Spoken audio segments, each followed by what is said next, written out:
Hay una mentira que se repite tantas veces, durante tantos siglos, que termina pareciendo más sólida que la verdad.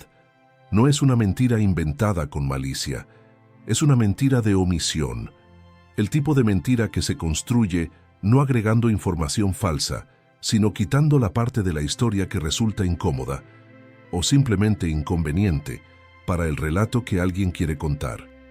La historia del caballo criollo americano es una de esas mentiras.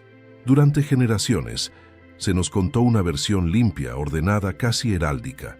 El caballo criollo es un caballo español, un descendiente directo de los nobles corceles andaluces que llegaron con los conquistadores, la misma sangre que llevaba a los hidalgos en las pinturas de las cortes reales, ahora corriendo libre por las pampas, los llanos y la Patagonia. Un regalo del imperio español al nuevo continente, una herencia de palacio. Es una historia hermosa. Es una historia que cualquier nación orgullosa de su pasado colonial estaría feliz de contar. Y es también una historia profundamente incompleta. Porque si uno mira de cerca al caballo criollo, realmente de cerca, no a las pinturas ni a los mitos, sino al animal real, al que existe hoy en las llanuras americanas, encuentra algo que no encaja con la imagen de un corcel de palacio. Encuentra un animal compacto, musculoso, de cascos extraordinariamente duros, capaz de atravesar terrenos que destruirían las patas de un caballo de exhibición. Encuentra pelajes que ningún caballo de corte europea jamás tuvo, mantos gateados, lobunos, con una raya oscura recorriendo el lomo como una cicatriz ancestral. Encuentra un animal que sobrevive a inviernos patagónicos que matarían a la mayoría de las razas finas y a calores de los llanos que ningún caballo de desfile podría tolerar. Esas características no son las de un aristócrata, son las de un sobreviviente. Y la pregunta que esa contradicción plantea es la pregunta que esta historia va a responder. Si el caballo criollo desciende de los finos corceles de la nobleza española, ¿por qué se comporta y se ve como algo completamente distinto? La respuesta nos va a llevar a un desierto al otro lado del océano, 800 años antes de que Colón pusiera un pie en América, y nos va a mostrar que la verdadera sangre que ayudó a forjar un continente no vino de un palacio, vino de un guerrero del desierto que la historia oficial preferiría no mencionar. El mito fundacional, el caballo de los conquistadores. La historia oficial es conocida y hasta cierto punto es verdadera. En 1493, durante el segundo viaje de Cristóbal Colón, los caballos europeos pisaron tierra americana por primera vez en miles de años. Porque América había tenido caballos antes, hace muchísimo tiempo, pero esa población nativa se había extinguido hace unos 10 u 11 mil años, dejando el continente sin equinos durante un periodo de tiempo casi incomprensible para la escala humana. Los caballos que Colón trajo fueron solo el comienzo. Las décadas siguientes vieron llegar cientos, después miles de animales más, en las bodegas de los barcos que transportaban a los conquistadores hacia un continente que ningún europeo había recorrido. Pedro de Mendoza los introdujo en la región del Río de la Plata en 1536, y desde ese momento, la imagen quedó fijada en la memoria colectiva con la fuerza de un sello. El conquistador español, montado sobre su magnífico caballo andaluz, una silueta que se convertiría en sinónimo de poder, de dominación, de un nuevo orden que llegaba para quedarse. Esa imagen, el jinete y su corcel noble, se volvió la representación visual de la conquista misma. Junto con la pólvora y el acero, el caballo se transformó en una de las herramientas que permitió a un puñado de hombres dominar imperios enteros. Y de esa imagen nació la narrativa que todos conocemos, el caballo criollo americano, ese animal que hoy vemos en las pampas, en los llanos, en la Patagonia, es simplemente el descendiente directo de aquellos nobles corceles. Un español de pura cepa, nacido en suelo americano. Durante siglos esta versión fue suficiente. Era simple, era elegante, encajaba perfectamente con la idea de que América había heredado, junto con el idioma y la religión, también los animales más finos de la metrópoli. Pero las versiones simples tienen un problema. Cuando uno empieza a hacer las preguntas correctas, empiezan a resquebrajarse. La duda. las preguntas que la historia oficial no responde. Imaginemos por un momento al verdadero caballo andaluz de la nobleza española del siglo XVI, un animal criado durante generaciones para la elegancia, para el porte, para los desfiles, las cortes, las ceremonias donde la apariencia del jinete y su montura comunicaban estatus de una manera que las palabras no podían igualar. Un animal refinado, de líneas estilizadas, criado en condiciones controladas, alimentado con cuidado, protegido del clima y de las enfermedades. Ahora pongamos a ese animal, o a su descendiente directo sin ninguna otra influencia, en la Patagonia, en pleno invierno, con vientos que cruzan la estepa sin ningún obstáculo durante cientos de kilómetros, con temperaturas que caen muy por debajo de cero, con pastos escasos y agua que se congela. ¿Sobreviviría? La respuesta honesta es que probablemente no. O sobreviviría mal, debilitado, vulnerable a cada enfermedad y cada depredador que el continente pudiera ofrecerle. Y sin embargo, el caballo criollo no solo sobrevive en esas condiciones, prospera. Es, hasta el día de hoy, uno de los animales más resistentes de toda América, capaz de recorrer distancias que dejarían exhaustas a razas consideradas superiores en cualquier comparación de pedigrí. Sus cascos, sin necesidad de herradura, en la mayoría de los casos, son legendarios por su dureza. Su capacidad de sobrevivir alimentándose de lo que encuentra, sin el cuidado constante que otras razas requieren, es la razón por la cual generaciones de gauchos, guasos y llaneros confiaron sus vidas a este animal en territorios donde un caballo débil significaba literalmente la diferencia entre la vida y la muerte. Y después están los pelajes, los mantos gateados, los lobunos, con esa raya oscura inconfundible que recorre el lomo del animal de la cabeza a la cola, la llamada raya de mula. Estos no son patrones decorativos que algún criador europeo hubiera elegido por estética.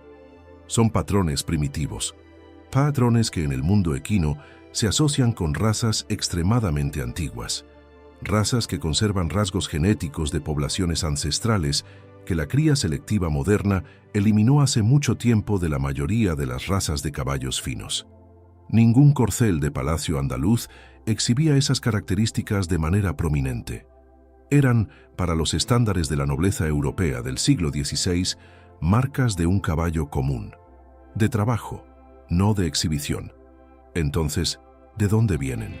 La respuesta empieza a aparecer cuando dejamos de mirar solo a los caballos que aparecen en las pinturas y empezamos a mirar a los caballos que realmente subieron a los barcos. El capítulo oculto, el guerrero del desierto, la imagen romántica del magnífico caballo andaluz cruzando el océano, simplifica una realidad mucho más compleja y, francamente, mucho más interesante. La conquista de América no fue una operación de lujo, fue, ante todo, una empresa brutal de logística, supervivencia y trabajo extenuante. Para esa tarea, los conquistadores no necesitaban, ni podían transportar en masa, únicamente sementales de élite criados para el desfile. Necesitaban animales de trabajo, caballos capaces de soportar las condiciones de un barco durante semanas, de desembarcar en territorios desconocidos, de cargar peso, de recorrer terrenos sin caminos, de sobrevivir con comida escasa y cuidados mínimos. Los caballos que cumplían esa función en la península ibérica del siglo XVI tenían nombres que la historia oficial rara vez menciona: jacas, rocines, caballos de uso diario, caballos del pueblo, no de la corte. Y estos caballos de trabajo llevaban en su sangre algo que ni sus propios dueños, probablemente, comprendían del todo. Un secreto genético que había llegado a la península ibérica 800 años antes de que Colón zarpara hacia el oeste. En el año 711, ejércitos del norte de África cruzaron el estrecho de Gibraltar e iniciaron la conquista de buena parte de la península ibérica. Y junto con esos ejércitos llegó uno de los aliados más formidables de la historia militar de la región, el caballo berebere, originario del Magreb en el norte de África. El caballo berebere no era un animal de lujo, era, en el sentido más literal, un guerrero forjado por el desierto, un animal de resistencia que rozaba lo sobrenatural, capaz de operar con raciones mínimas de agua y comida, de soportar temperaturas extremas, de recorrer distancias que ningún caballo europeo de la época podía igualar. Era sobrio, adaptable y extraordinariamente duro.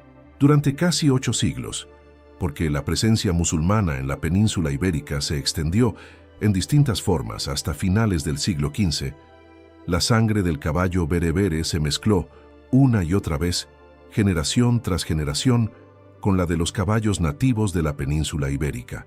Y aquí está el punto que la historia oficial simplifica hasta borrarlo casi por completo. Aunque la nobleza cristiana, con el tiempo, desarrolló sus propias líneas de caballos refinados, los que conocemos hoy como andaluces de exhibición, el ADN del berebere, su resistencia, su rusticidad, su capacidad de sobrevivir con casi nada, permaneció presente en la población general de caballos de la península. Especialmente, y esto es crucial, en los caballos de trabajo, en las jacas, en los rocines, en los caballos que la conquista realmente necesitaba. El caballo que llegó a América entonces no era, en el sentido en que la palabra se entiende popularmente, un caballo español puro. Era, en gran medida, un animal mestizo, un producto acumulado de casi 800 años de historia ibérica, una historia que llevaba grabada en cada generación la influencia profunda y duradera de un caballo norteafricano forjado en la dureza absoluta del desierto. Las necesidades prácticas de la conquista, la necesidad de animales que sobrevivieran, que trabajaran, que resistieran, favorecieron naturalmente esa resistencia sobre la elegancia. Y así, sin que nadie lo planificara, sin que ningún rey o virrey lo supiera, los barcos que cruzaban el Atlántico no estaban llevando solo al caballo de la corona. Estaban llevando, oculto en cada animal, al descendiente mestizo de un guerrero del desierto. La forja americana. El verdadero nacimiento del criollo. Si la península ibérica proporcionó los ingredientes, esa mezcla acumulada de sangre ibérica y norteafricana, de elegancia cortesana y resistencia guerrera, fue América la que actuó como el verdadero crisol, el lugar donde esos ingredientes se transformaron en algo completamente nuevo.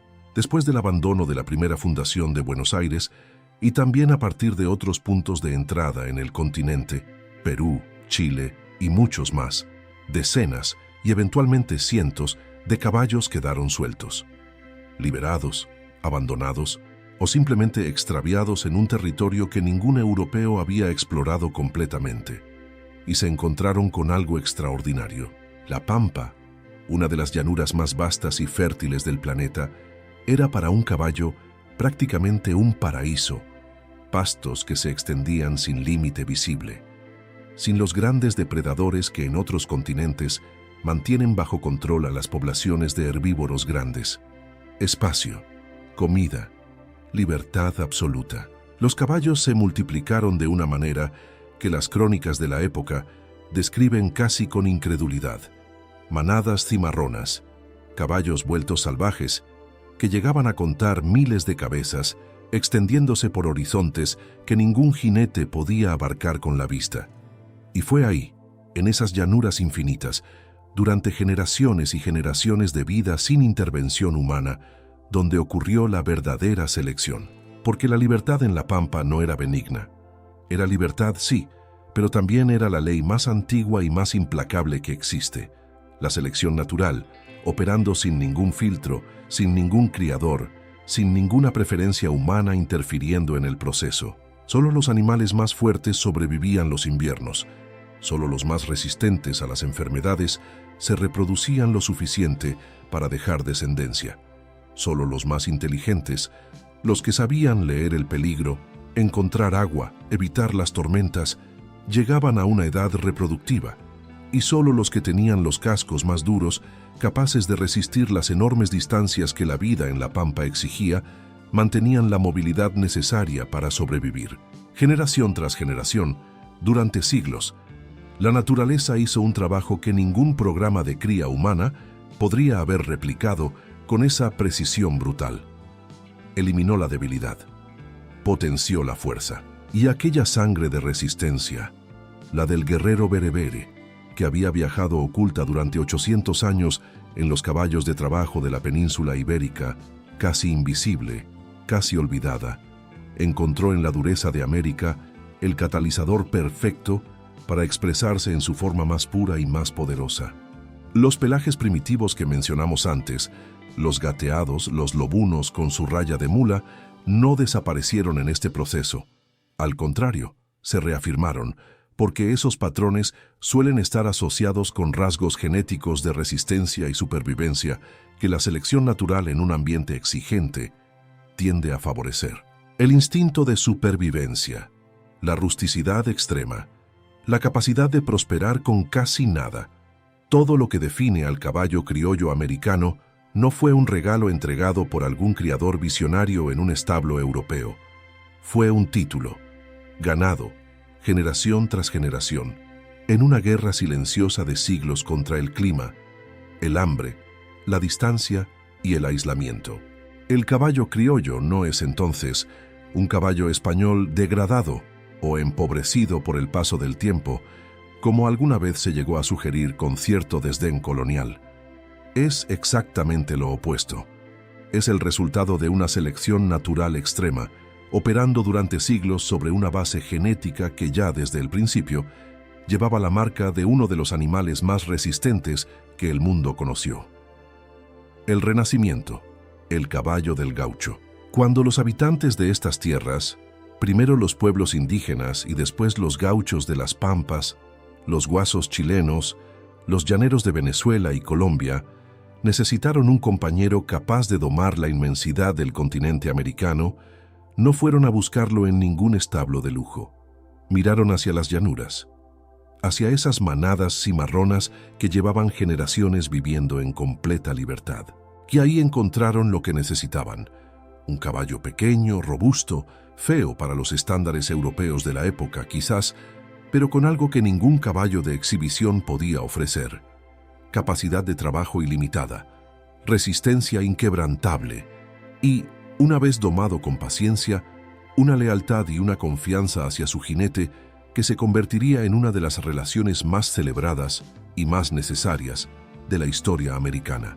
Con ese caballo se arrearon millones de cabezas de ganado a través de distancias inimaginables. Con ese caballo se combatieron las guerras de independencia que liberarían a un continente entero del dominio colonial. Con ese caballo se forjó, literalmente al paso de sus cascos, buena parte de la identidad de naciones que hoy existen. El caballo criollo dejó de ser solo un animal salvaje y se convirtió en una herramienta indispensable. Y más que una herramienta, en un compañero, en el sentido más profundo de la palabra. El gaucho sin su caballo no era el gaucho.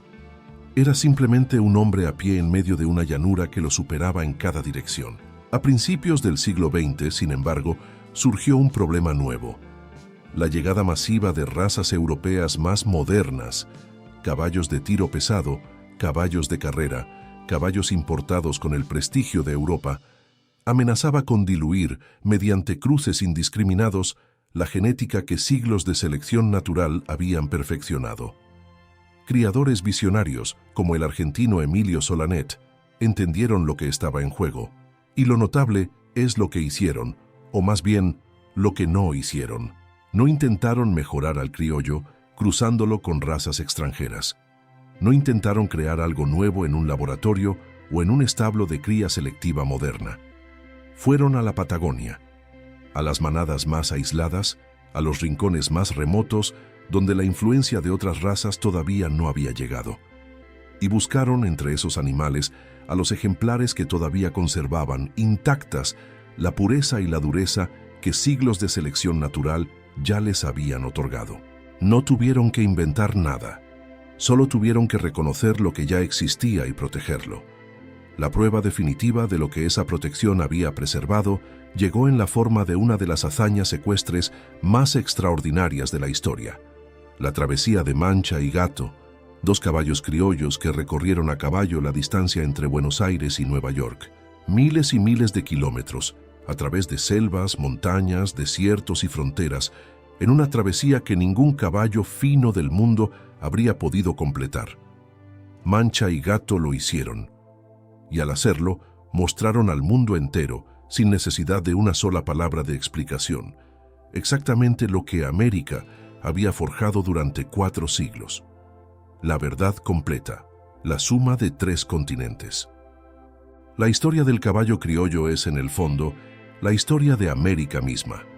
Una historia de mezcla, de supervivencia contra todo pronóstico y de reinvención constante. Es la prueba de que las verdaderas joyas no siempre nacen en palacios. A veces se forjan en la adversidad, en el desierto, en la estepa, en la llanura sin límites, en el invierno que no perdona errores. Porque el caballo criollo no es una mentira, pero la historia que durante siglos nos contaron sobre él sí estaba incompleta. Su base, efectivamente, es ibérica, eso es verdad, pero es mucho más que eso. Es la suma de 3 continentes enteros, entrelazados en la genética de un solo animal. Tiene a Europa como punto de partida, los barcos, los puertos, la lengua y la cultura que cruzaron el océano. Tiene a África en sus venas, la resistencia de un guerrero del desierto, transmitida silenciosamente durante 800 años, esperando el momento de expresarse plenamente. Y tiene, por encima de todo, a América, su forja final, el lugar donde siglos de libertad y de lucha contra los elementos transformaron esa herencia mestiza en algo nuevo, en algo propio, en algo que ningún otro continente podría haber producido. Así que la próxima vez que veas un caballo criollo, ya sea en una pampa argentina, en un llano venezolano, en una estancia patagónica o en cualquier rincón de América donde estos animales todavía trabajan junto a las personas que dependen de ellos, no pienses solo en las velas de las carabelas de Colón cruzando el Atlántico. Piensa también en las arenas del Sahara, donde un caballo aprendió a sobrevivir con casi nada. Piensa en 800 años de historia entrelazada en la península ibérica, donde esa sangre se mezcló sin que nadie lo planificara. Y piensa, sobre todo, en los siglos de libertad absoluta en las pampas americanas, donde esa herencia oculta encontró finalmente el lugar y el desafío que necesitaba para convertirse en leyenda. El caballo criollo no fue un regalo de los reyes, fue una conquista propia, ganada generación tras generación por algo que ningún imperio podía otorgar y que ninguna corona podía reclamar como suyo. Y esa, al final, es una historia mucho más épica que la que nos contaron.